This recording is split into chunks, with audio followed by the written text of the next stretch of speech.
Bueno, muy bien, creo que ya están, está entrando la gente, vamos a ser puntuales, así podemos dar comienzo al coloquio.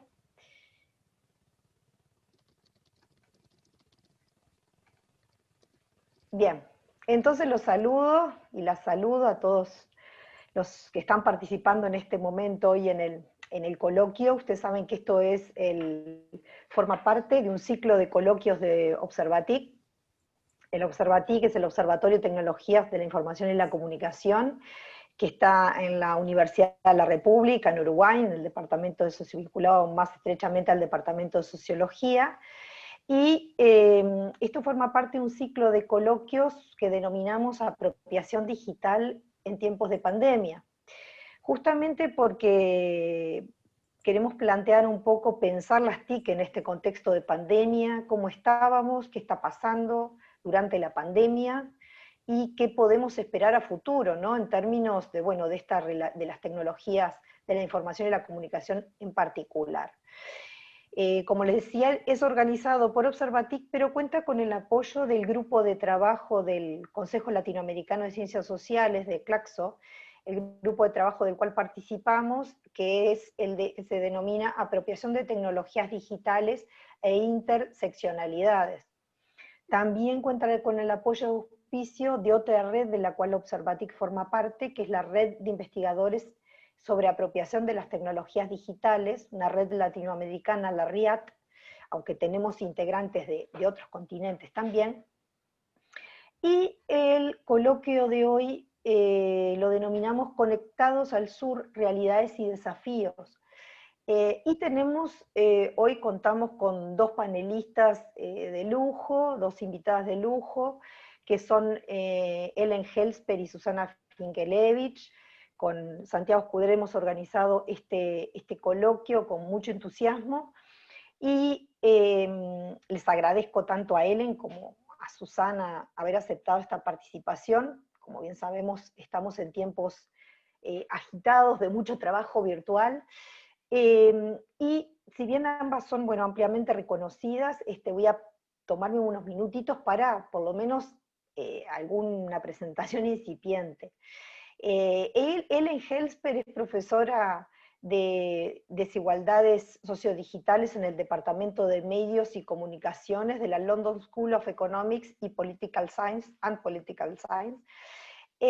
Sus intereses de investigación incluyen temas de desigualdades sociales y digitales, vulnerabilidad y discriminación en espacios digitales, alfabetización digital, medios y relaciones interpersonales, y está conduciendo unos proyectos globales o internacionales que tienen que ver con las habilidades digitales y los resultados tangibles, conectando comunidades también, y crecimiento inclusivo, Global Kids Online, y bueno, y otra serie de investigaciones que la mantienen gran parte del año fuera de su lugar de residencia de Londres, pero que bueno, ahora, como todos y todas, también la ha mantenido mucho en casa por la situación de pandemia justamente. Bueno, Ellen es doctora también,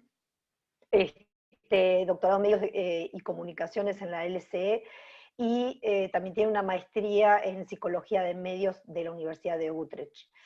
Bueno, ya tiene una cantidad de publicaciones de referencia en muchos temas, así que ustedes la encontrarán, y encontrarán su bibliografía, sus textos, sus libros en internet muy fácilmente, y podrán allí leerla. En el caso de la doctora Susana Finkelevich, podemos decir que es de las personas precursoras en la investigación sobre tecnologías de la información y la comunicación en América Latina. Ella es en realidad arquitecta de origen, tiene máster en urbanismo por la Université Paris Octavo, 8, doctor en Sociología Urbana también por la École de Haute Études de Sciences Sociales en París, y es investigadora principal del Consejo Nacional de Investigaciones Científicas y Tecnológicas, el CONICET de Argentina, directora del programa de investigación sobre social e información del Instituto Gino Germani y de la UBA, que está en la Facultad de Ciencias Sociales también, Y bueno, es docente de múltiples maestrías, doctorados en diversos países. También es una persona, una colega que es global, internacional, y también la encontramos en su casa en Buenos Aires, Argentina, debido al contexto que nos toca a todos. Es autora, por supuesto, de múltiples publicaciones, libros, artículos que ustedes encontrarán. Y como les mencionaba, organizamos este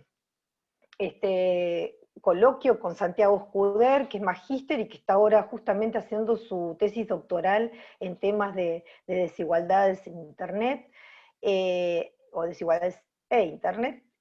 Y bueno, y también Santiago es investigador, es docente en el Departamento de Sociología y en la Universidad de la República también, y tiene también publicaciones, es docente de varias materias del área, etc. Así que también gracias, Santiago, por la ayuda. Y por último voy a presentar, yo soy Ana Riguar y voy a moderar este panel, soy coordinadora de Observatic, y también me he dedicado a estos temas en los últimos años. Así que rápidamente les voy a presentar la dinámica. Vamos a tratar de hacer una dinámica ágil, y aquí las panelistas van a tener que hacer un esfuerzo máximo. Vamos a tener un primer bloque donde va a hacer una cuestión más panorámica Santiago Escuder, luego van a intervenir 10 minutos Ellen y Susana. Vamos a tener un segundo bloque con Ellen y Susana también, intervenciones cortas de 10 minutos, y un tercer bloque que va a estar orientado a responder preguntas, ¿sí? Así que le pedimos a los que están participando que ya vayan, a medida que les surgen las preguntas, las vayan adelantando por el chat, de forma tal que solo nos reste al momento del tercer bloque, sistematizarlas y trasladárselas a las panelistas, ¿sí? Así que bueno, muchas gracias a todos y todas las participantes. Este coloquio también va a quedar colgado en la página Observatic, en Claxon, en la RIAD, en fin, lo vamos a tratar de difundir para quienes hoy no pudieron participar. Bueno, les agradezco este espacio, y lo que voy a hacer, sin más, es pasarle la palabra a Santiago, que va a hacer esta introducción. Esta introducción nos va a orientar este bloque. Estuvimos pensando en pensar cuáles son las desigualdades y cambios en general en relación a las TIC que deja hoy expuestos y visibles la pandemia. Bueno, Santiago, cuando quieras, adelante, te Hola, escuchamos. bien, hola, ¿me escuchan, verdad? Sí, Santiago, adelante. Bien, voy a compartir la pantalla. Ahí está. Bien. Bueno, primero agradezco la participación. Veía que había ya casi 30 inscriptos en el coloquio, y especialmente a Ellen y a Susana, que yo me comuniqué con ellas y que no tuvieron absolutamente ningún inconveniente en participar, porque muchas veces es complejo articular agendas y demás, y ellas en el primer mail me dijeron que encantadas de estar aquí.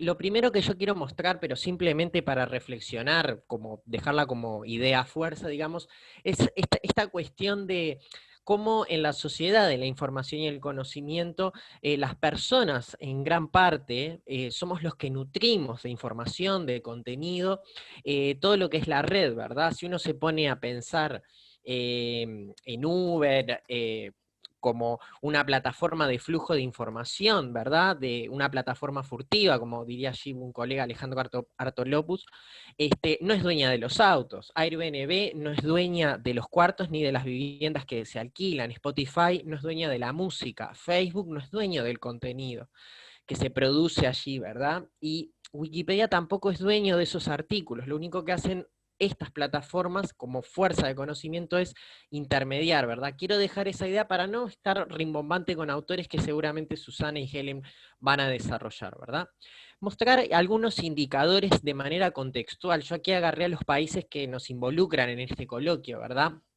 Digamos que tenemos al mundo, ¿sí? Allí puse a Gran Bretaña, perdón Helen, pero no está Inglaterra sola, o Holanda, o bueno, no tomé Holanda, perdón, pero en este caso tomé Gran Bretaña porque es el indicador que aparecía, Argentina, Uruguay, el mundo, las Américas y Europa.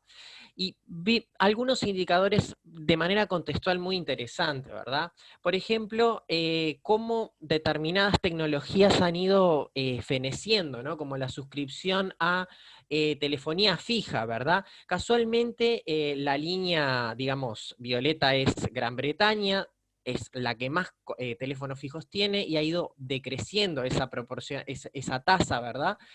Lo mismo la línea azul, que es la línea, perdón, celeste, que es Europa, la de las Américas.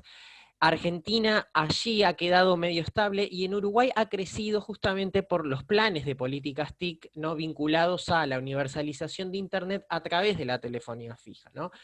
Tener un teléfono fijo en Uruguay equivale justamente a tener 1 giga de Internet, ¿verdad? Otros indicadores también que me llaman mucho la atención, por ejemplo, la tasa de celulares cada 100 habitantes, como el crecimiento de estas dos líneas de Uruguay, el naranja, ¿verdad? Y de Argentina, donde hay casi más de 150 celulares cada 100 personas, y cómo se estabilizó, por ejemplo, Inglaterra, ¿verdad? Después, algún otro indicador donde, bueno, en Europa la suscripción a banda fija, digamos, al Internet básico que conocemos a través del cableado, ¿verdad? Como Inglaterra, digamos, de alguna manera llega a casi un 40% cada 100 habitantes, ¿verdad? Y allí, bueno, está Europa. Uruguay está un poquito despegado con respecto a Argentina, la línea verde, y bueno, y también la tenencia, digamos, de Internet en los hogares, ¿verdad? O sea, estos son los suscriptores, los contratos, y estos son los hogares, ¿no? Allí Inglaterra y Gran Bretaña en general aparecen a la vanguardia. Argentina, digamos que pega un salto bastante interesante acá entre el 2014 y 2015, ahí capaz que Susana nos podrá explicar un poco, y bueno, y Uruguay ha mantenido cierto crecimiento que quizás ahora de a poco se ha ido estancando. Los usuarios de Internet cada 100 habitantes de estos tres países, vemos que el comportamiento de Argentina y Uruguay es muy, muy, muy parecido, digamos, en algún momento casi coincidente, ¿no? Uruguay llevó un poquito, quizás una ventaja mínima que perdió, y bueno, y ahora recuperó, pero no es significativa, menos de 2 puntos porcentuales.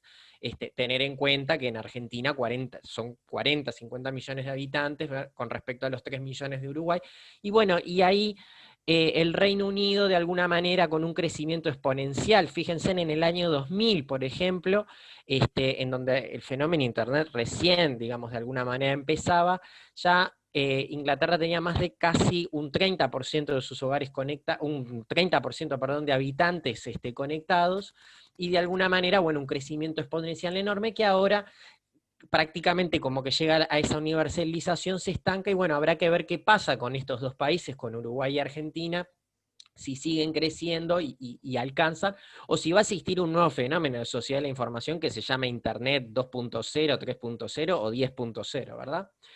Quiero mostrarles algunas cuestiones de indicadores, ya que juego un poco de local, en un índice que construí junto en el doctorado y que estamos validando con Ana, que es este índice de apropiación digital. No voy a explicar la metodología y demás por el tiempo. Quiero mostrar simplemente que es una escala del 1 al 100, donde el 100 es la apropiación máxima que puede realizar una persona de acuerdo a los usos en Internet, y 0 es la apropiación más baja o no apropiación. Quiero mostrar dónde están las flechitas allí, cómo a medida que aumenta, o sea, esta escala es del 1 al 100, ¿verdad? Tengamos simplemente esta idea, y estos son, las barritas son los promedios, digamos, las medias de cada uno de determinados estratos de determinadas variables. Por ejemplo, en la edad, vemos que la máxima apropiación está entre los 18 y los 40 años, ¿verdad? Y esa apropiación va descendiendo a medida que aumenta la edad, ¿verdad? Es decir, la juventud y gran parte de la adultez, digamos, más joven, son los que tienen mayor apropiación, más adaptabilidad, digamos, a la más rango de uso, si se quiere, respecto a Internet, respecto a los más adultos y adultos mayores.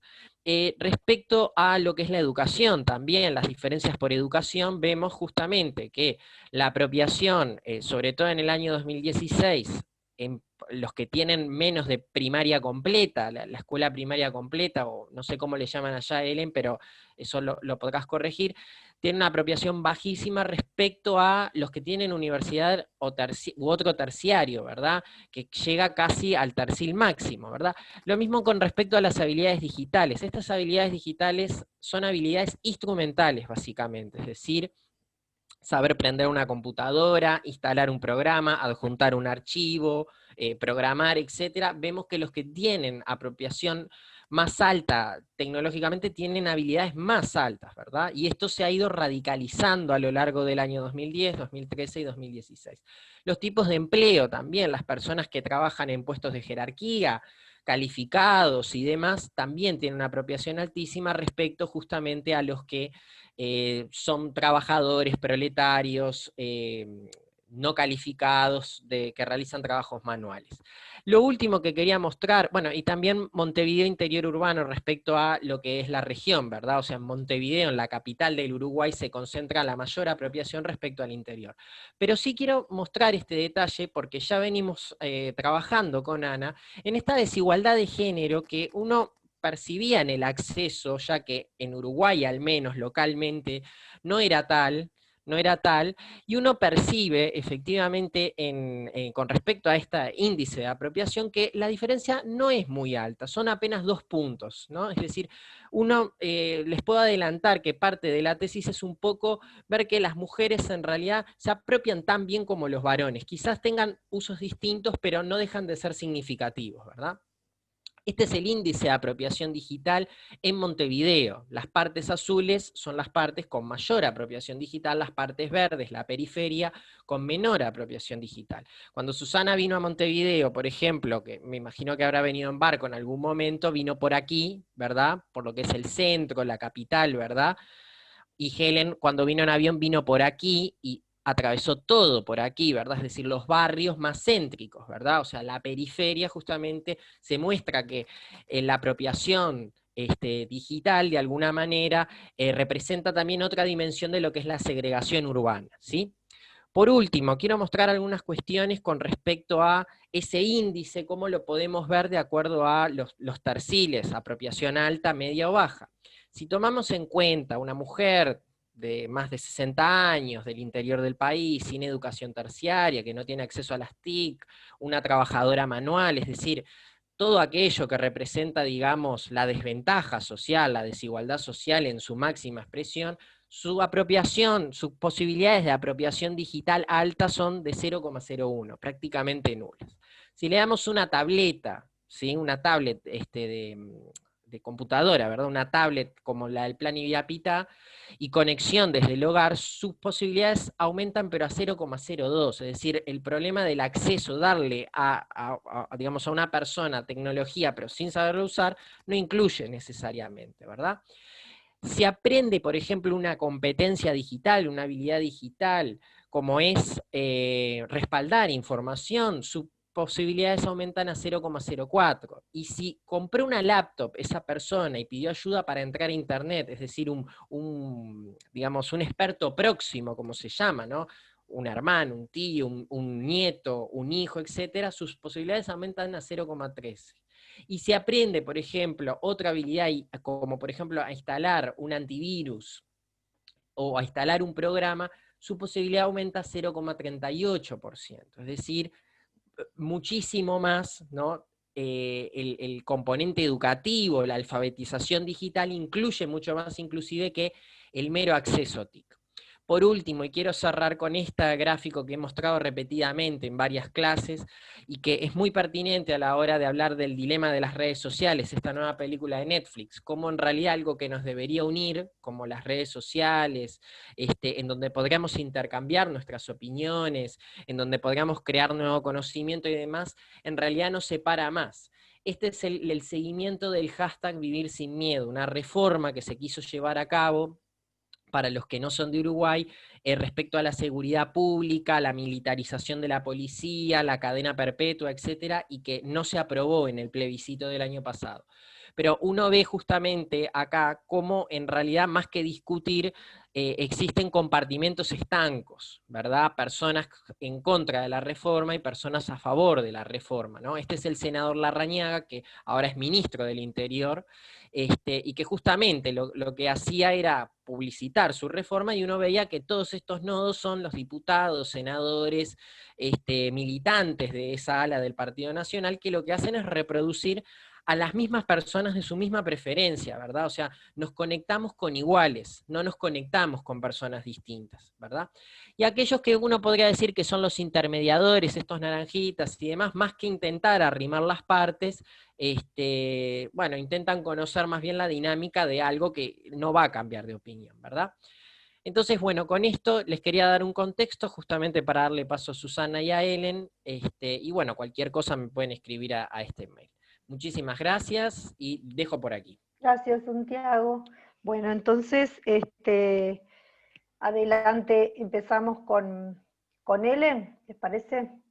Ellen, el micrófono. Ellen, el micrófono. Uy, Ahora sí. que estaba Adelante. tratando de interferir en la otra presentación y ahora lo puse en mute. Bueno, primero, muchísimas gracias por invitarme. Es un gusto estar en esta presentación a distancia, pero se siente cerca, ¿no? Es una cosa que sí se puede hacer de algún modo con las tecnologías, por lo menos, si no hubiera sido posible llegar y estar con ustedes. Y bueno, muchas gracias también, Santiago, por presentar esos datos que son muy interesantes. Y que yo voy a expandir un poquito porque la pregunta que hicimos o que tenemos para como esta sección fue, y déjame leerlo de nuevo, ¿cuáles son las desigualdades y cambios en general en relación a las TIC que deja expuestos y visibles la pandemia? Y estamos hablando específicamente de las desigualdades, ¿no? De cuáles, como todo lo que sabemos de los TIC, que es lo que se nota en términos de las desigualdades y cómo eso en tiempos de pandemia podría influirnos más. Entonces, voy a hablar, pero voy a ir también a compartir algunos datos, y yo creo que como para tener algo visual, déjame ahora compartir y después salgo de nuevo de la presentación. Entonces, esto como más que nada como para darles un poquito de contexto de los datos que voy a presentar en un minuto. Es que Ana ya mencionó que trabajo en varios proyectos internacionales, globales. Uno de ellos es el From Digital Skills to Tangible Outcomes Project, que es un proyecto que estudia los vínculos entre las vulnerabilidades y desigualdades sociales, que estudia como las habilidades digitales de los jóvenes están vinculados con su bienestar social y educacional, pero entonces tienen un ámbito un poquito más amplio. Y para eso yo creo que es importante también, como para contestar esa pregunta, dar un poquito de contexto, porque como no sé cuán familiares están los integrantes de este coloquio con los modelos de desigualdad social, y Santiago ya habló un poquito de eso, pero esto para darle contexto, que siempre estamos hablando de si la digitización de la sociedad amplifica o quizás contrarresta un poco las desigualdades que ya existen en la sociedad históricamente, sistémicos, como las desigualdades en recursos económicos o sociales o culturales, cívicos, personales, en el mundo como más offline. Y hablamos de como diferentes niveles, ¿no? de desigualdad o de brechas, pero la verdad es que ahora se habla más de desigualdad. Entonces tenemos eso de en acceso, y no solamente en el acceso mismo, pero en la calidad del acceso. Entonces hay una diferencia enorme, y cuando estamos hablando de tiempos de pandemia, eso es muy importante, en el tipo de acceso y la calidad de acceso que tiene la gente. Y no estoy hablando solamente de la velocidad de la conexión, pero también de, por ejemplo, si usted tiene un móvil no más y nada más, o usted tendrá un laptop y un computador como con pantalla más grande, con más programación y todas esas cosas. ahí se puede hacer mucho más cosas. Entonces, por ejemplo, una de las cosas en la pandemia que hemos visto es que los jóvenes que tienen bajos recursos en el hogar o en como históricamente, ellos tienen en general acceso a móviles y eso le hace mucho más difícil buscar información, de hacer tareas y cosas así. Bueno, el segundo nivel viene después y que es de lo cual ya habló Santiago también, en eso de las habilidades. Y nosotros en los estudios que estamos haciendo nosotros hacemos técnicas operacionales de navegación o manejo de tecnologías, y es como más como para poder usar la tecnología. Y las habilidades más blandas, o esto como que tienen que ver con interacción, de entender la interacción, cómo interactuar, cómo hacer las redes sociales en el mundo digital, creación de contenidos, el consumo, como en el consumo más crítico estamos hablando, como además entendiendo como el impacto que tienen los comportamientos de nosotros en el mundo afuera. Y lo que vemos es que, por ejemplo, cuando toda la educación se movió a acción de las habilidades duras, pero en general, se está cortando, me dicen. Yo creo que podría ser la conexión, pero no entiendo bien por qué. Ya, si se pierde algo, por favor, ponme la pregunta en el chat y puedo tratar de contestar cualquier duda en el Q&A que viene después. Pero lo que estamos viendo que las desigualdades que de verdad importan son las habilidades blandas. Estas hay desigualdades en la participación activa y no solamente el uso de las tecnologías. Entonces, ahora, déjame ver el nivel, también está incluido desigualdades en el uso. Entonces, obviamente, desigualdades en acceso y habilidades duras y blandas se traducen también en un uso distinto, un uso como de varias formas. Y si tienen habilidades bajas, en general, a ver. Y la tercera parte de la desigualdad digital, o el tercer nivel, es central en el trabajo que hacemos nosotros, y eso quiero mostrarles unos datos después también. Entonces, esos son los resultados tangibles de lo que Ana ya habló, porque nosotros, la verdad, en los proyectos que tenemos nosotros no nos importa el acceso, ni nos importan las habilidades, y ni siquiera nos importa el uso de las tecnologías, si eso no le llega a las personas a hacer resultados tangibles, positivos, los beneficios, de sacar los beneficios del Internet. Y lo que vemos en la pandemia es que y hay problemas también, siguen teniendo problemas en desigualdades en calidad de acceso. Pero lo que ha mostrado la pandemia, que después de eso, y eso ha sido un choque para los todos, que la verdad es que la calidad de acceso es solamente el principio, porque después, incluyendo entre los jóvenes, estas habilidades no son de un nivel como para poder sacar todos los beneficios necesarios del uso de las tecnologías. Y eso es un problema bastante grande. Ya, después déjame dejar de compartir porque les quiero hablar, a ver la cara. Que una de las cosas que hemos encontrado en los estudios que estamos haciendo ahora, que en las habilidades, cuando estamos hablando de las habilidades, es que las desigualdades en las habilidades se comportan de forma como esperado, por ejemplo, educación, entre como hombres y mujeres, entre gente como de más recursos sociales o más recursos económicos, se comportan como esperados en los grupos mayoritarios y dominantes en la población. ¿Qué quiero decir con eso? Que entre los hombres, por ejemplo, se ve claramente que un bajo nivel de educación hace más probable que la gente tenga más bajas habilidades digitales. Mientras que en las poblaciones más desavantajadas, a veces vemos lo opuesto, que de hecho los grupos marginalizados, la gente con menos recursos, o por ejemplo inmigrantes, mujeres, que dependiendo del contexto pueden ser grupos vulnerables o marginalizados, allá muchas veces vemos que la gente con menos recursos, de hecho tienen más habilidades, y más que nada las habilidades blandas, no tanto las duras. Entonces esas habilidades críticas, de participar, de contribuir, estamos viendo algunas cosas que no esperábamos. Y ahora, para terminar, porque les prometí mostrarles datos que tienen que ver con el COVID y la pandemia, entonces voy a mostrarles eso y ahí termino.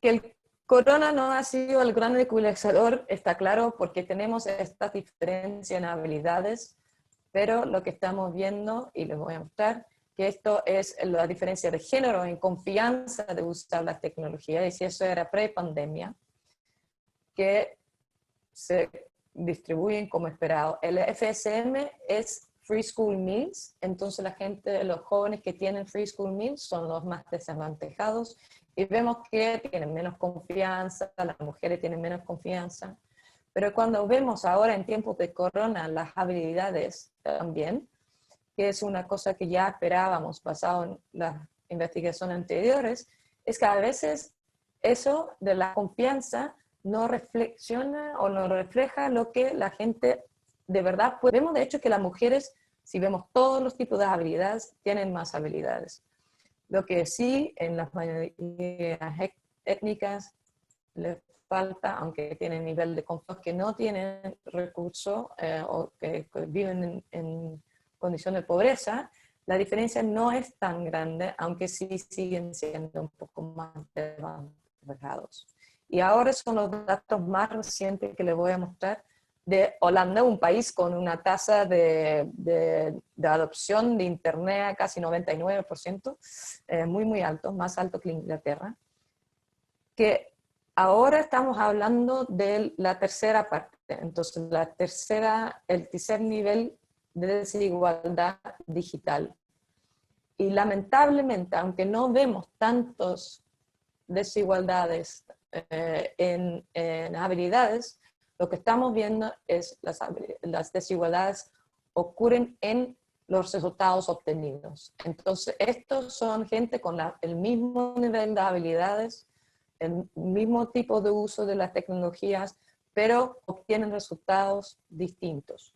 Negativos en términos de educación formal, o no han podido subir sus tareas en el internet, todas esas cosas. Vemos una diferencia entre hombres y mujeres bastante grande.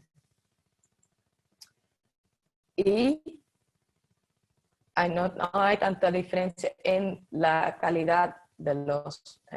Entonces, vemos lo mismo también en resultados negativos. Los estudiantes no universitarios tienen mucho más resultados negativos. Y la calidad de esos resultados que sí han obtenido es mucho más bajo.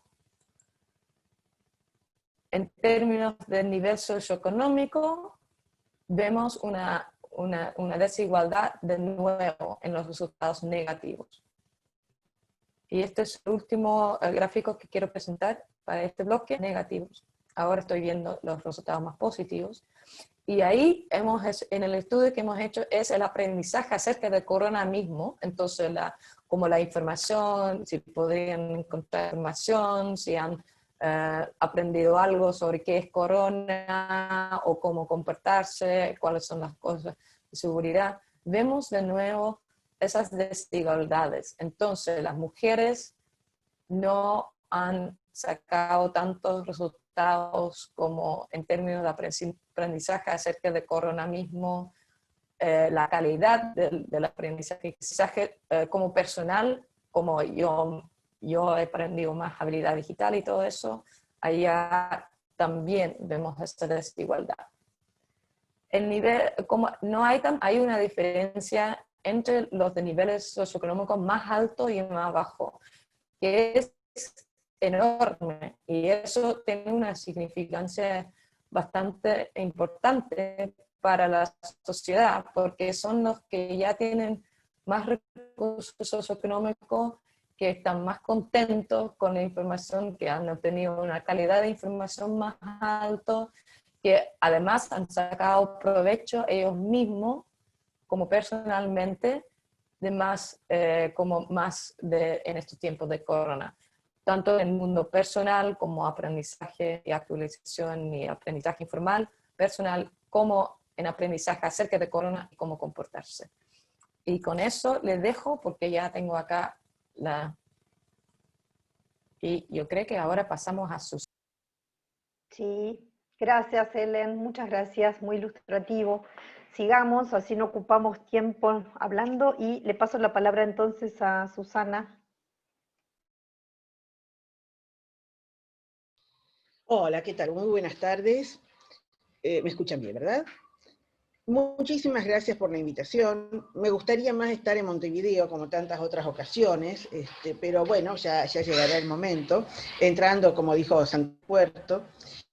Bueno, ha sido un lujo escuchar a los dos. Realmente no sé qué tengo para decir después de esto. Excelente la intervención de Santiago, y lo que me gustó de la de él es la candente actualidad de todo lo que presenta. Es fantástico tener algo así de actualizado. Bueno, más modestamente no voy a presentar eso, pero vamos a ver cómo podemos hablar sobre estas cosas. Entonces, bueno, yo voy a hablar sobre qué pasó con Internet y con las sociedades del conocimiento en América Latina en general, ¿sí? Para empezar, digamos, si hubiéramos tenido este bichito, cuando te acordás, Ana, cuando nos esforzábamos para hacer entender a América Latina la importancia que tenía Internet, si hubiéramos tenido este bichito de una forma moderada, no como ahora, porque realmente, digamos que el consumo de Internet, el consumo, ¿sí? No sé si la real apropiación, pero el consumo de Internet ha crecido muchísimo en este año terrible 2020. Disculpen, es alérgico nomás. En 3 meses, según Cabase, que es la cámara de los proveedores de Internet en Argentina, el e-comercio creció 2 años en 3 meses. ¿Sí? El teletrabajo, por supuesto, se instaló de un día para otro, por más que, digamos, en América Latina, en general, América Latina y Caribe, la gente en condiciones de teletrabajar por tipo de trabajo del 21,3% ha crecido muchísimo. Por supuesto, Netflix creció velozmente, y en el 2019 Internet crecía un 50% anual, pero antes de concluir el 2020, y estas son cifras del mes de junio, ya se elevaba a 65% sobre el 2019. Ahora bien, como refirieron tanto Santiago como Helen, hay altas desigualdades en línea. Para no ser repetitiva, si bien no estábamos tan mal en cuanto a penetración de Internet, ahí tienen las cifras, no se las voy a repetir, los usuarios están distribuidos en forma muy desigual, tanto en términos socioeconómicos como geográficos. O sea que la inclusión digital, cuando empezamos a trabajar sobre Internet hace 1 millón de años, pensábamos que una vez de infraestructura, se lograría rápidamente la inclusión digital. De alguna manera, políticas o la gente, bueno, no, la respuesta es no. Digamos que hay una gran parte de la población que aún no puede acceder a servicios de educación, teletrabajo, de gobierno, de salud, justamente en el momento en que son más necesarios. Estamos pensando sobre todo en áreas rurales, siguen teniendo muchas veces el problema de la última milla, ¿sí? Localidades remotas o poco pobladas no son rentables, entonces no llega a Internet. Y el problema fundamental, cosa que se vio ahora mucho durante la pandemia, son las villas miserias, los cantegriles en Uruguay, los shantytowns en inglés. Digamos, no tenemos agua potable, no tenemos electricidad, no tenemos tendido de gas, no tenemos tendido de cloacas. tampoco tenemos tendido de internet. Ahora, digamos, en la pandemia se vio que realmente cuando todas las clases se han vuelto virtuales, todas las escuelas empezaban a dar clases virtuales, todas entre comillas, los niños de las villas, o sea, los niños de barrios vulnerables, quedaban completamente excluidos. En la ciudad de Buenos Aires, hay 6.500 niños que han quedado completamente excluidos del aprendizaje virtual, que están tratando de morigerarlo, están tratando de que vuelvan a clase. Milton Santos, ese gran sociólogo brasileño, decía que en las ciudades hay zonas brillantes y zonas opacas. ¿Sí? Y las zonas opacas tenían que ver indudablemente con zonas no servidas, con zonas de bajos recursos, no servidas por infraestructuras y equipamientos urbanos. Y asimismo los países de América Latina muestran grandes zonas opacas, zonas oscuras de la sociedad del conocimiento, que no, a pesar de los estudios hechos no están de todo identificados. ¿Sí? Hay numerosas grietas. La CEPAL proyecta que el número de personas pobres se incrementará a casi el 40% de la población latinoamericana en este año, y por lo demás, digamos, los estados no tienen mucha plata, y muchos de ellos están muy embebidos en una ideología neoliberal que hace que disminuyan distintos planes justamente de ayuda, bueno, como por ejemplo, educar, y demás, que fue, sin embargo, uno de los pioneros. Hay un uso creciente de Internet, pero esto cambia mucho de país a país en América Latina. En los hogares latinoamericanos, la conectividad está proyectada al 79%, lo cual es muy alto, teniendo en cuenta nuestra historia, pero no en toda la región. Por ejemplo, en Bolivia es del 58%, El Salvador del 45%, Honduras del 39%, más buenos del 40%. ¿Sí? Entonces, hay una enorme brecha entre los países, hay una enorme brecha rural, urbana, y hay una enorme brecha también para los sectores socioeconómicos de la población que se quedan sin poder acceder a una cantidad muy alta de servicios. La otra cuestión, aparte de la conectividad, es la apropiación real. O sea, estar conectado a Internet no significa tener resiliencia digital. Ahora vamos a ver esto. Digamos que en gran parte de los hogares de América Latina, tener Internet, estar conectado, es usar las herramientas de comunicación, usar las redes sociales. Usamos WhatsApp, usamos correo electrónico, usamos Twitter y demás. ¿Qué es la resiliencia digital? Es un índice compuesto del uso de Internet para bajar distintas aplicaciones de salud, educativas, operaciones de comercio electrónico, operaciones bancarias. Y el promedio ponderado latinoamericano es de 30,70, mientras que los países de la OECD alcanzan casi el 54%. Acá vemos una brecha importante. Y también hablemos de brechas entre los países, de Chile, que es uno de los países más avanzados, junto con Uruguay, con un índice de 41,78, a Bolivia con 6,23. ¿Sí? Ahora bien, ¿qué necesitamos frente a la pandemia? Necesitamos acceso libre a la información científica y a los datos libres. Necesitamos un gran estímulo a la ciencia abierta para facilitar las investigaciones para vacunas, para tratamientos y para informar las medidas de salud pública esenciales para contener al virus. Hay demasiada fake news circulando, demasiada desinformación. Es necesaria también la cooperación internacional, o sea, recursos educativos libres para mantener a la gente actualizada sobre el virus, para que reciban los avisos de salud pública. Y es importante también que los gobiernos refuercen la cooperación científica internacional para prevenir y mitigar las crisis mundiales. En esto, los municipios, muchas veces también hay brechas entre las grandes ciudades y los municipios medianos y pequeños.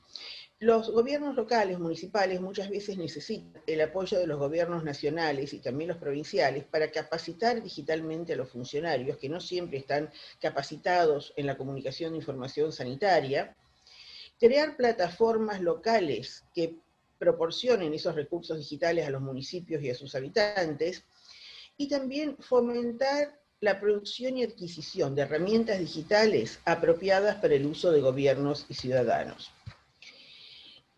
Hay que compartir prácticas. generar confianza entre el gobierno y los ciudadanos, llegar a las comunidades más vulnerables con la información que necesitan. Necesitamos saber también, a mí personalmente me causa mucha curiosidad, qué modelos de pronóstico y datos influyen en las estrategias de gobierno. Porque cada noche, tipo 7:30 de la tarde, me voy a ver los noticieros por televisión, porque te dicen la cantidad de casos de enfermos y muertos que hay. Pero no te dicen cómo están relevando los casos. No tenemos el más mínimo conocimiento sobre qué metodología están usando, tanto el gobierno nacional como los provinciales y locales. Bueno, también en tanta plataforma digital tenemos que tener protección de derechos de datos y privacidad para los ciudadanos, y es fundamental incrementar la ciberseguridad. En un momento en que todo o casi todo es virtual, la ciberseguridad es un tema muy, muy candente. Bueno, hay que mejorar el e-comercio, que ya aumentó 6 puntos en mayo del 2020 en comparación con enero y febrero, y promover el e-comercio para los pequeños negocios. También mejorar los portales comerciales. Me acuerdo los primeros días de la cuarentena, uno quería decir, bueno, no salgo de casa, voy a hacer un pedido al mercado en la página web. Las páginas web de todos los supermercados estaban colapsadas, no funcionaban. Así que, y habría que estimular el e-comercio para pequeños negocios, los negocios de barrio, que son los que están perdiendo y los que están cerrando, además, en estas épocas. Bueno, los dejo, creo que he tomado los 10 minutos o menos, ¿no? Perfecto, Susana, excelente. Sí, sí, tus 10 minutos exactos.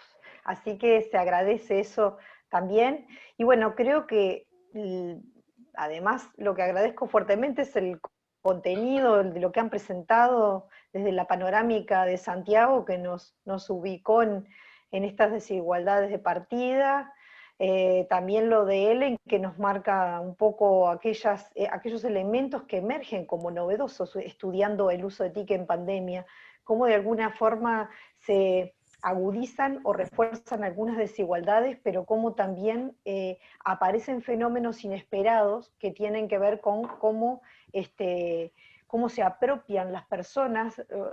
Helen mencionaba las habilidades, ¿no?, que emergentes estas en lugares inesperados. Y Susana también nos presentaba un poco cómo de alguna forma aparecen de la forma más crudas, ¿no?, las desigualdades que nosotros en este continente estamos visualizando respecto a cuando queda excluida la gente del acceso a tecnologías en un contexto donde es el único mecanismo de comunicación, de acceso a servicios, a bienestar en definitiva, ¿no? Entonces, bueno, también nos retrotrae un poco a las políticas y a la pertinencia, ¿no?, de las políticas quizás sociales de inclusión digital, y cómo se me ocurre a mí la pregunta, esto aparece como algo que tiene que estar en la agenda de los gobiernos, ¿verdad? De aquí en más, porque bueno, esta es una pandemia, pero está todo dado como para que lamentablemente haya probabilidades de que estas circunstancias se repitan, de aquí en más por las causas tan estructurales que tienen. Bueno, muchas gracias, y pasemos entonces rápidamente al segundo bloque que teníamos previsto, que retomo un poco la pregunta. ¿Se acuerdan? Las ciudades han tenido un protagonismo central en la pandemia. ¿Es así? ¿Qué aspectos involucran a las TIC? ¿Hay alguna relación? Durante la pandemia, o sea, ahora, ¿no?, que estamos en pleno transcurso, a futuro, ¿qué podemos esperar y qué cambios buscar a partir de esta problemática urbana? Entonces, paso la palabra nuevamente. Ellen, adelante. Ya, muchas gracias. Bueno, esto es como un poquito una continuación de la presentación que hicimos antes, o los temas que tocamos antes, porque por un lado sabemos que, como Susana ya nos contó, que hay una brecha digital en general entre los áreas rurales y los más urbanos, en general, donde como las ciudades, las áreas más urbanas, ahí están como concentrados como las habilidades más altas, las poblaciones con mejor acceso y todas esas cosas. Pero en la pandemia hemos visto que hay unos temas bien específicos en la sociedad, en las ciudades que nos ayuden también a entender un poquito mejor por qué, aunque haya más conectividad y haya más habilidades, en las ciudades como que no nos han mostrado tanto que han sido, han podido usar las tecnologías para evitar como un resultado como más negativo de esta pandemia en general. Entonces, les voy a mostrar un modelo que yo estoy usando como para como explicar un poquito como las desigualdades digitales que en una sociedad digital resultan en la amplificación de desigualdades como históricos y tradicionales, socioeconómicos y socioculturales. Y en general los modelos que hemos usado hasta ahora es ver las características individuales de las personas y de ahí viene como nuestro entendimiento de las desigualdades digitales. Pero lo que estamos viendo es que, y las desigualdades de los cuales estoy hablando son esos resultados tangibles de los que presenté antes. Entonces no tanto puro en las habilidades digitales, pero también la forma de aprender de las tecnologías y para qué se usa.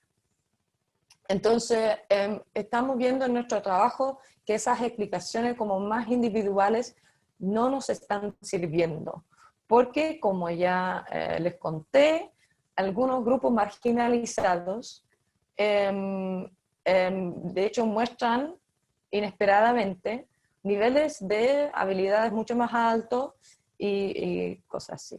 Entonces estamos usando un modelo que es un poquito distinto. Y eso es como hablamos de ecologías sociodigitales, y ya toqué también un poquito en ese tema, en que nos estamos dando cuenta más que cuando viene de estos resultados tangibles, o cuando estamos hablando de estos resultados tangibles, que no solamente las habilidades blandas son muy importantes, o como el vivir en un entorno que es donde las tecnologías están integrados, donde hay gente de diferentes niveles de habilidad, de conocimiento acerca de las tecnologías, redes de apoyo cuando tienes un problema en que se puede ayudar. Y como en general en ciudades la población es más diversa y para los humanos, para el virus, obviamente sí que es bueno, pero como esa densidad, esa diversidad de personas también hace que la gente pueda aprender mucho más de su entorno en un forma informal. Entonces estamos hablando del hogar y de la escuela, pero también del barrio en que vivimos y que nos movemos, y la ciudad, y en un entorno un poquito más amplio es también como las políticas públicas del país. Todo eso está en relación, el día a día es esa que estamos hablando del barrio y de los hogares y las escuelas y de los trabajos, lugares de trabajo. Entonces, lo que estamos viendo, y les voy a mostrar unos, que hay una cosa muy específica que está pasando en ciudades que tienen altos niveles de desigualdad. Cuando vemos poblaciones generales, y esto están patrones esperados, los hombres, por ejemplo, tienen habilidades creativas de contenido, de crear contenido más alto que las mujeres en general. Vemos además, de nuevo, que la gente con educación más baja tienen, o más básico, tienen niveles de habilidad mucho más bajos. Entonces, la población general, esto se demuestra. Pero cuando estamos viendo como ciudades, y Londres y Los Ángeles que he tomado acá, son ciudades con niveles de desigualdad muy altos, Y estos mismos patrones los estamos viendo en, por ejemplo, Sao Paulo, donde estamos haciendo investigación en Santiago de Chile, que son todas ciudades con niveles de desigualdad muy altos, que allá las desigualdades en habilidades entre niveles de educación son mucho más altos, más que nada entre las como mujeres. E incluso en la ciudad vemos de nuevo que las mujeres tienen niveles de habilidades más altos cuando tienen nivel de educación alto, pero no cuando tienen nivel de educación más bajo. Entonces hay unos patrones muy interesantes que están pasando en las ciudades. Lo que estamos viendo en ciudades es que, por ejemplo, en una ciudad como Londres, que es una ciudad que es menos desigual, no, es muy desigual, pero no tan segregado, entonces hay una movilidad entre barrios y trabajos y la gente encuentra a diferentes, la tecnología está integrada mucho más en todos barrios, independiente de su nivel socioeconómico. Lo que estamos viendo ahí, que las desigualdades son grandes, pero no tan grandes como en una ciudad como Los Ángeles, donde hay diferentes patrones de desigualdad social. Entonces, en las ciudades se puede ver muy bien que ese entorno directamente, el entorno del barrio, del hogar, de la diversidad o homogeneidad, de la movilidad o la segregación, tiene un efecto enorme en cómo la gente usa las tecnologías. Y eso tiene que ver con que lo que aprendemos más que nada es aprender formal. Y les puedo mostrar ahora, ups, parece que se está cayendo el...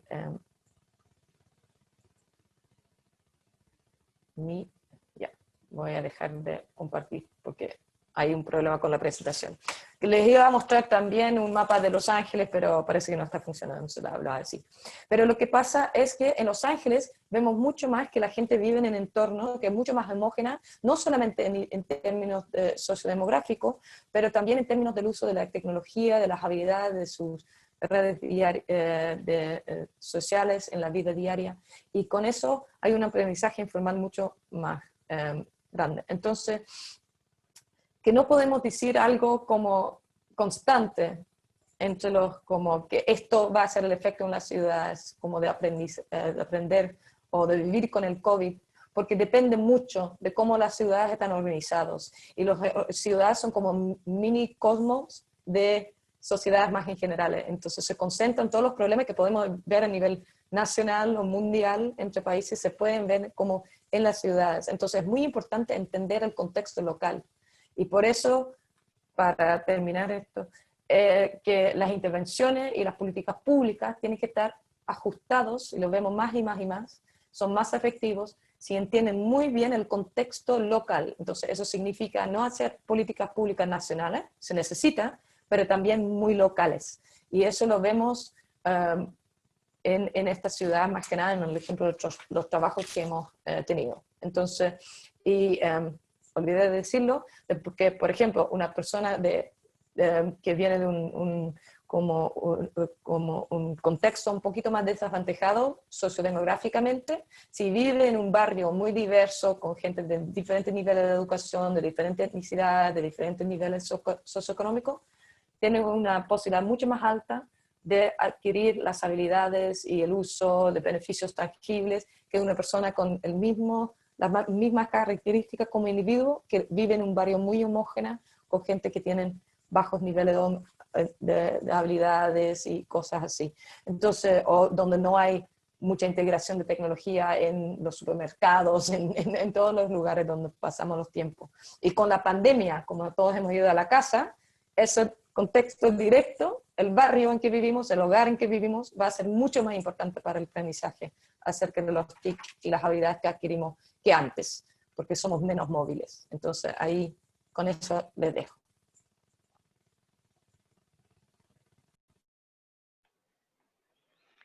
Bueno, muchas gracias. Muchas gracias, Ellen. Pasamos a Susana, por favor.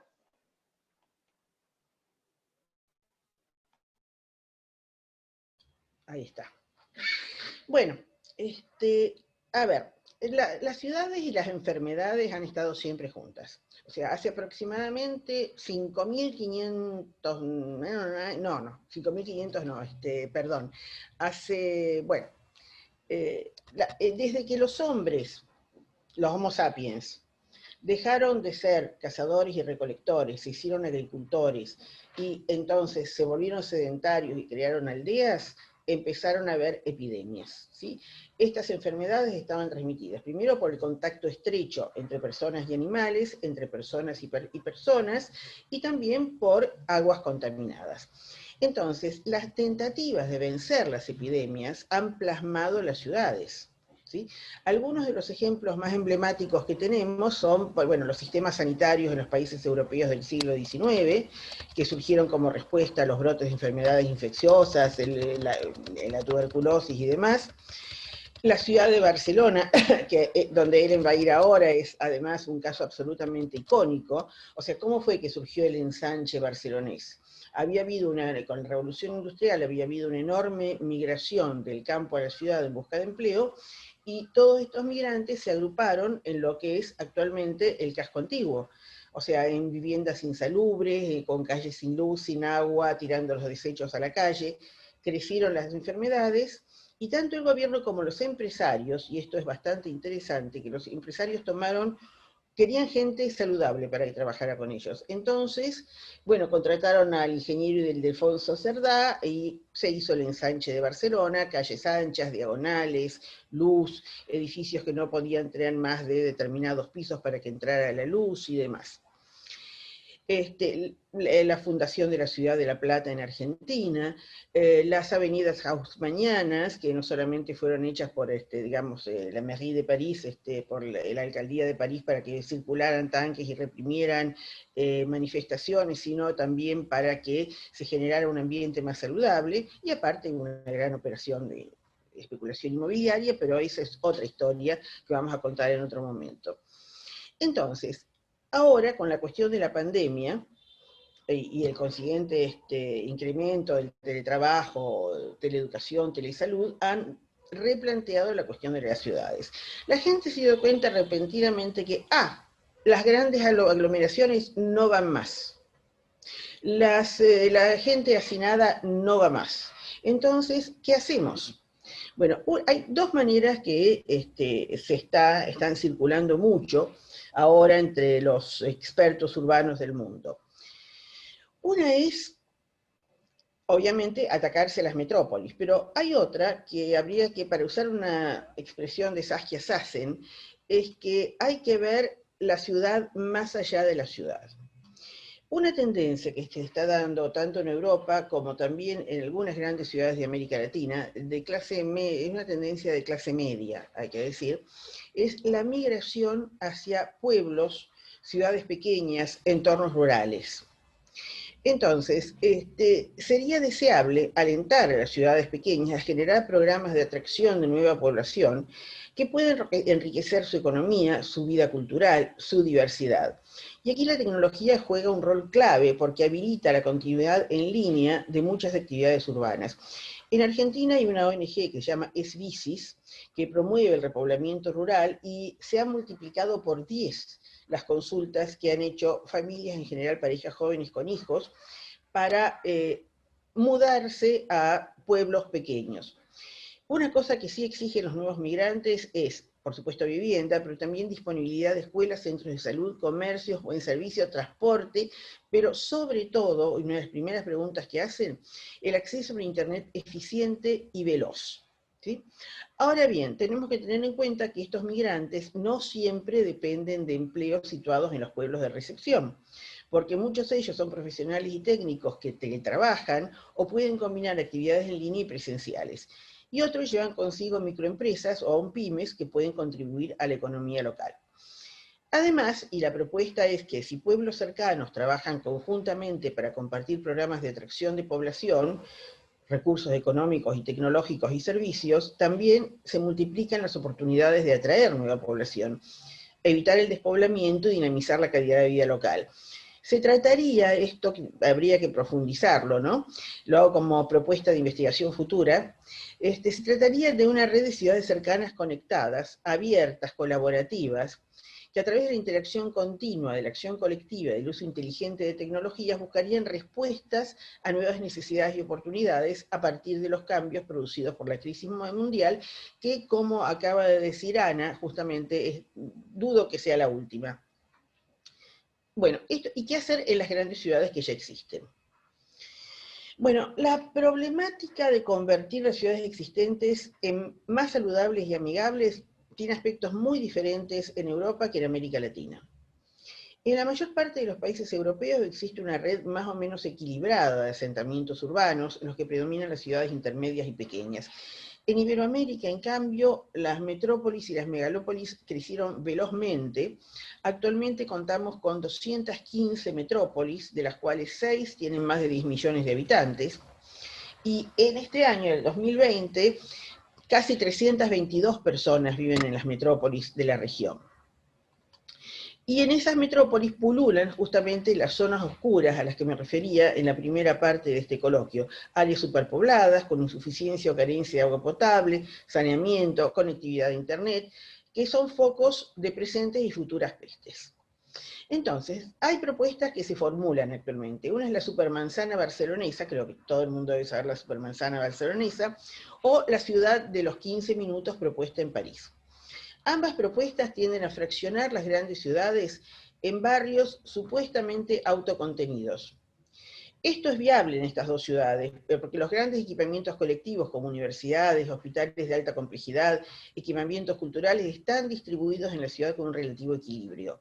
En cambio, las metrópolis de América Latina se concentran en centros urbanos que están alejados, sobre todo de los barrios residenciales, tanto de clase media como los más pobres.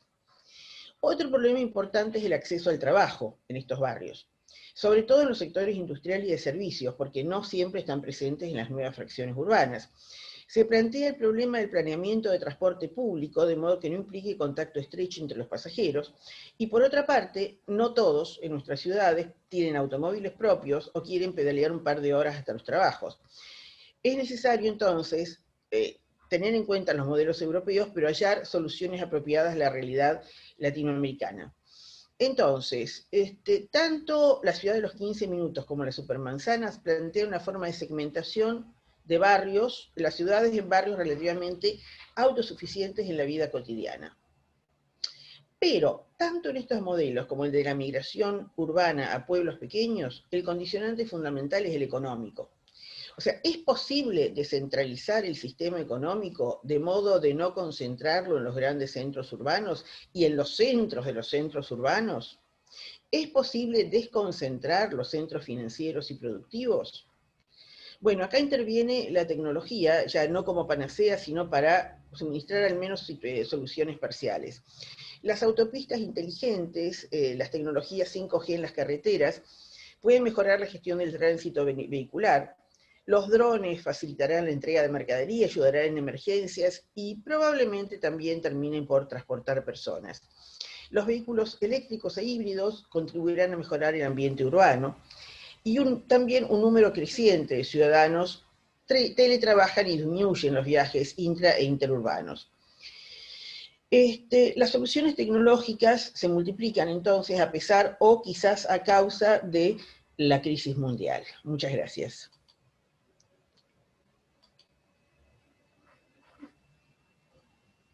Bueno, Susana, muchas gracias por este rico aporte. Aparte estamos relativamente bien de tiempo, así que les voy a proponer lo siguiente. Hemos sistematizado un poco las preguntas que han surgido, y la verdad que de estas dos exposiciones se emerge como una cuestión tensa, ¿no? En términos de, bueno, cómo la pandemia ha tenido a las ciudades como centro, pero a su vez son los lugares donde han podido capitalizarse mejor las tecnologías, al menos en términos generales, porque también, como exponían ambas, esta fragmentación y estas desigualdades también existen al interior de las ciudades, y nos colocan en este dilema que de alguna forma emerge como como elemento uniendo las dos exposiciones. Por un lado, nos decía Ellen, bueno, los contextos homogéneos tienden el contexto es importante, no es solo un tema individual, el tema de la adquisición de habilidades y resultados tangibles de ese uso.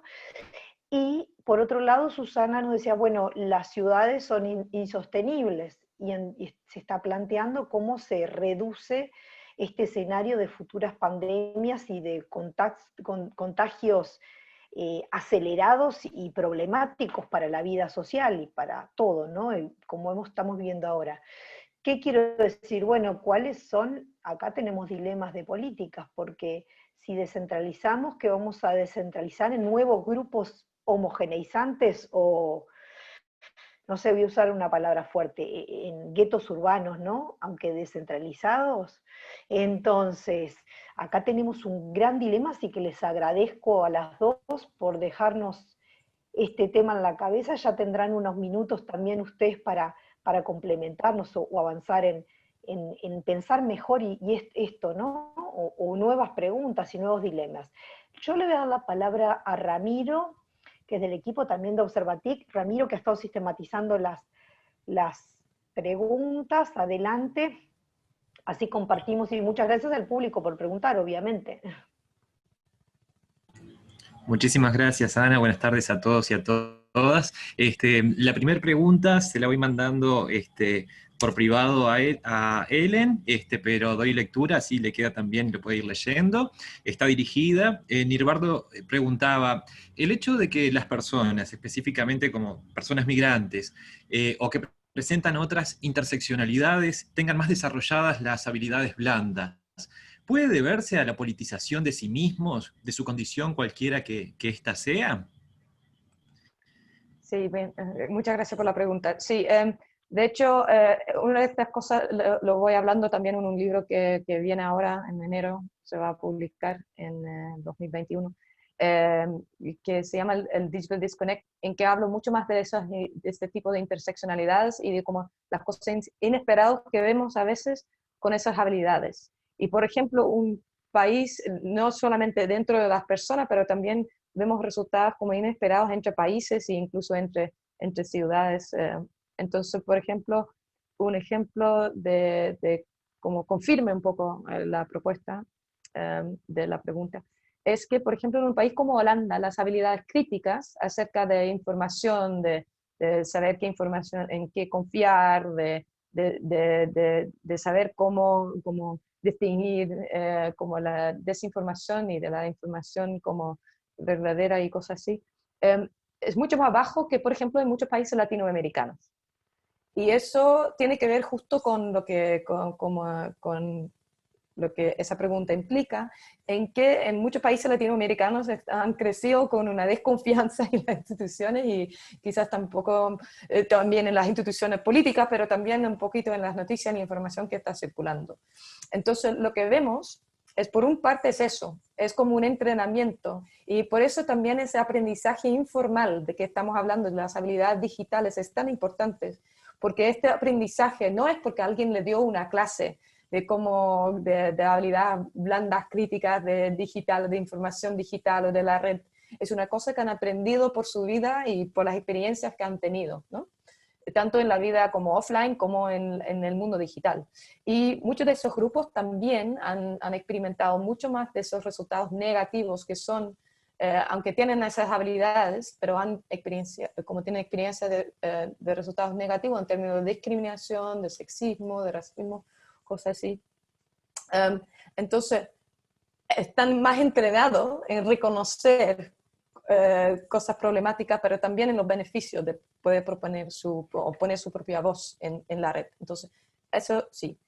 Por otra parte, también lo que estamos viendo, por ejemplo, en Chile, es que más que nada en países donde hay una desigualdad más grande, educacional, estamos viendo que justo las personas, por ejemplo, con niveles de educación más bajos, también tienen muchos recursos digitales, muchas habilidades digitales. Entonces, como es una U en vez de una línea, como una relación lineal entre educación y habilidades digitales. Y lo que estamos proponiendo nosotros en un paper que estamos escribiendo ahora es que eso es porque el nivel de educación formal nos dice tanto de ese aprendizaje de resolver problemas, de poder, como con muy pocos recursos, igual salir adelante en la vida. Entonces, mientras que en un país como Holanda, donde hay mucho más igualdad, el nivel de educación formal es un índice mucho mejor como de habilidades y cosas así. Entonces, hay una cosa ahí de que la experiencia en la vida diaria, y como dijo en la pregunta, la politización y cosas así, que es necesario cuando vives, como vienen de un grupo más organizado, o quizás en una sociedad donde hay esa desigualdad que te desventajen a la persona, que hay que tener esos recursos. Entonces, eso es muy importante cuando estamos haciendo políticas públicas y locales, que entendemos también como la historia de los recursos que tienen y que no asumimos como automáticamente que los grupos marginalizados no pueden. Quizás lo único que necesitan es un poquito más de entrenamiento técnico, más formal, pero que tienen muchos recursos. Entonces hay para un país para crecer, para salir adelante, hay un recurso muy grande ahí, y no verlos puros como víctimas, pero también como grupos con muchos recursos que incluso les pueden como enseñar un poquito a otras personas, ¿no? Que se supone que tienen más confianza, pero al final quizás tienen más recursos también en el mundo digital. Sí.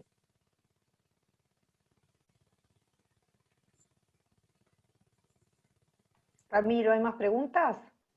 Sí, tenemos una segunda pregunta que está orientada a Susana. La pregunta concreta es, ¿se puede medir el impacto de estas poblaciones, de los programas de inclusión digital desarrollados en el marco de políticas públicas, concretamente desde las bibliotecas públicas, los centros comunitarios?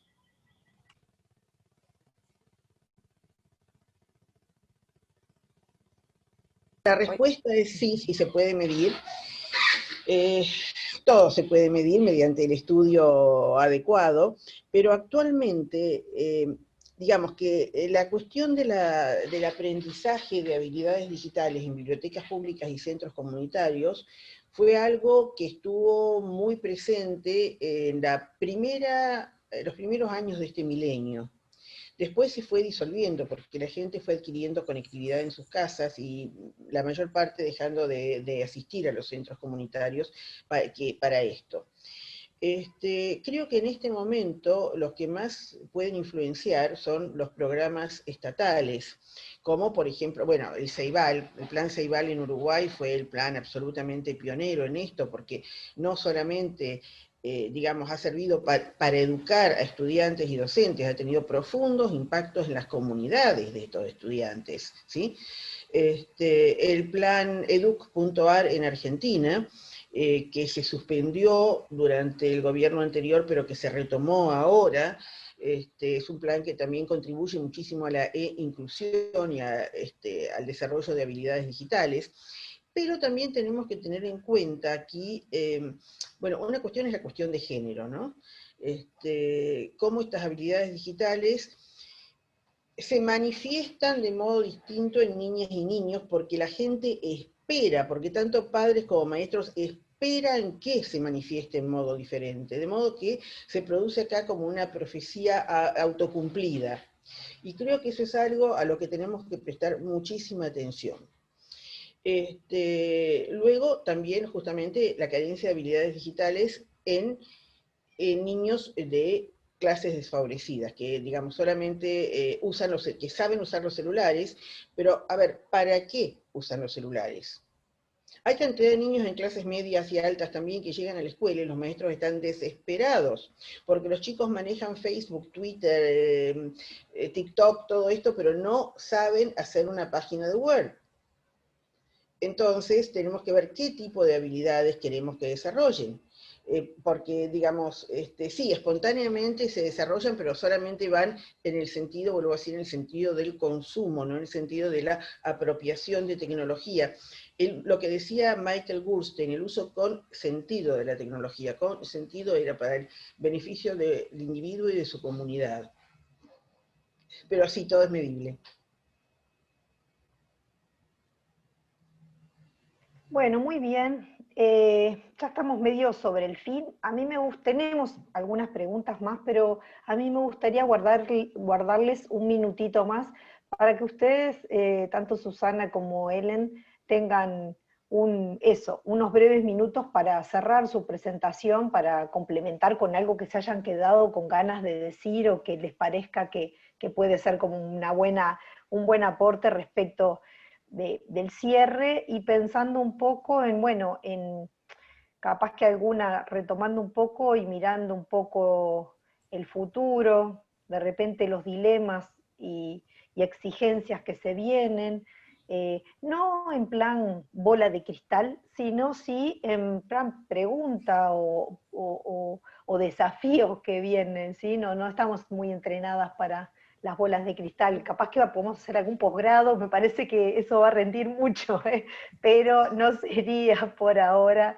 la idea. Así que les doy unos minutitos y ya, para ir cerrando entonces.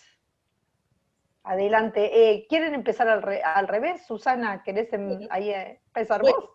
Anda, Susana. Va. Yo he hablado mucho ya como de primera. Yo he hablado muchísimo, pero bueno, vamos a ver.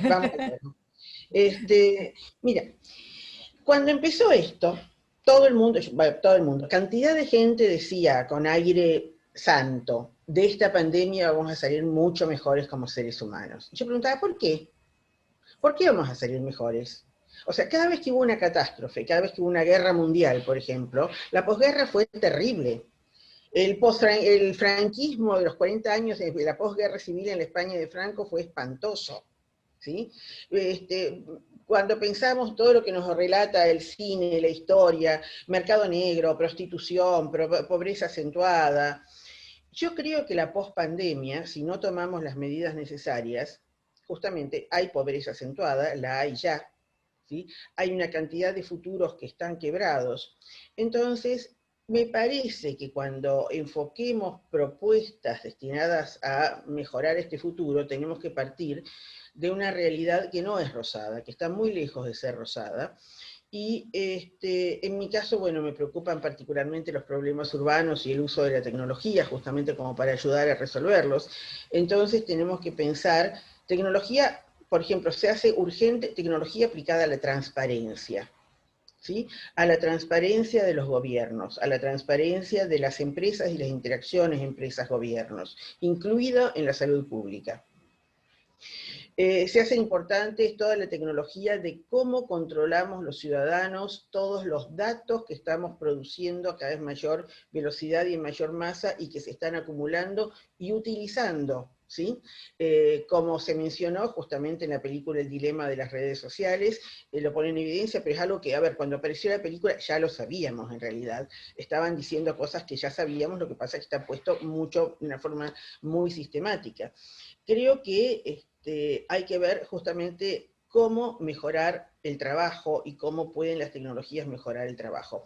Cómo hacer que gente que nunca teletrabajó pueda teletrabajar, cómo hacer que una cantidad de empleos puedan reconvertirse, cómo ayudar a la gente a reconvertirse, a efectuar la transición entre diversos tipos de trabajo. Bueno, podría hablar horas, pero creo que por ahora lo dejo así. Gracias, Susana. Ellen, ¿algún comentario final que quieras complementar, agregar, alguna reflexión para ir cerrando? Sí, bueno, primero darle gracias a Susana también por su excelente exposición. Yo creo que una de las cosas que quiero destacar es como el riesgo que tenemos en el mundo que va a ser más digital, más que nada con la pandemia, como es el contexto de este coloquio, ¿no? Es que hay un riesgo bastante grande, quiero volver a algo que Santiago mencionó en su presentación al final, en de que vamos a vivir en unas sociedades más segregadas. Y Susana también refirió a eso.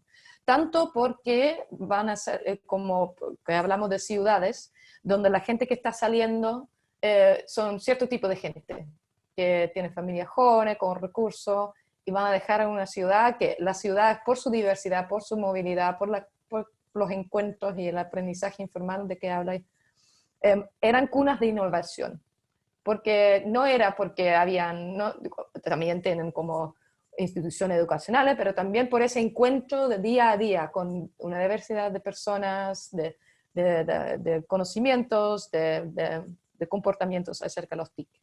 Y eso, sí, ya sabemos de que si hay desigualdad en eso, van a amplificarse también las desigualdades sociales. Entonces yo creo que hay una segregación física que vamos viviendo ahora con la pandemia, en la que la gente se encierra en su hogar, que es un lugar que es mucho más como familiar, donde toda la gente son más como las personas que mismas y tienen las mismas características, tanto en el mundo físico, encerrarnos en nuestros hogares y varios, pero también en el mundo digital, porque tenemos la opción de solamente interactuar con personas que son como nosotros, y eso obviamente es mucho más agradable que interactuar con personas que son muy distintos para mucha gente. Yo creo que estamos viendo un patrón de segregación, que ahí hay que hacer un esfuerzo bastante grande, porque eso también se amplifica tanto como esas desigualdades que estamos hablando, y el mundo digital tiene ese conocimiento. Y hay iniciativas que están tratando de hacer eso, de tratar de combatir esa segregación digital, tanto como social o tradicional en física. La otra cosa, quiero volver un poquito en ese contexto, también en la importancia entre como las habilidades que las personas tienen y la confianza, porque lo que vemos es la desigualdad, más que nada es en la confianza, y en el sentido de que las tecnologías, los TIC, son para mí, son para personas como yo, son cosas que otras personas como piensan que yo soy experto como joven, como hombre o como una persona de recursos más altos. Y sabemos que esa confianza y esas motivaciones, esa actitud hacia la tecnología son los drivers, como se dice en inglés, más importantes del involucramiento en el mundo digital más intenso, extenso, con obtener esos resultados como tangibles, beneficiales. Entonces yo creo que ahí tenemos que tomarnos en cuenta de que todos somos responsables también para como recrear o replicar un poquito eso como desigualdad por no reconocer esas habilidades que tienen ciertos grupos, personas. Y va mucho con las actitudes y como opiniones y la confianza, menos que en las habilidades y los recursos que tienen mucha gente. Entonces, en el mundo digital también hay mucho más invisibilidad de esas personas que son menos confianza, que tienen menos confianza. Y ahí de nuevo vemos como esa segregación. Entonces yo creo que esa combinación, como hay un riesgo ahí, y yo creo que si vamos a hacer intervenciones, tienen que ser intervenciones como más sociales, colectivos, que intervenciones individuales en que hacemos aprender a un individuo de las tecnologías, porque al final, como para combatir la desigualdad, es un problema social, no individual. Entonces hay que combatirlo también a ese nivel, con intervenciones digitales, tanto como tradicionales, a nivel colectivo, social, y no solamente con cursos de habilidades digitales.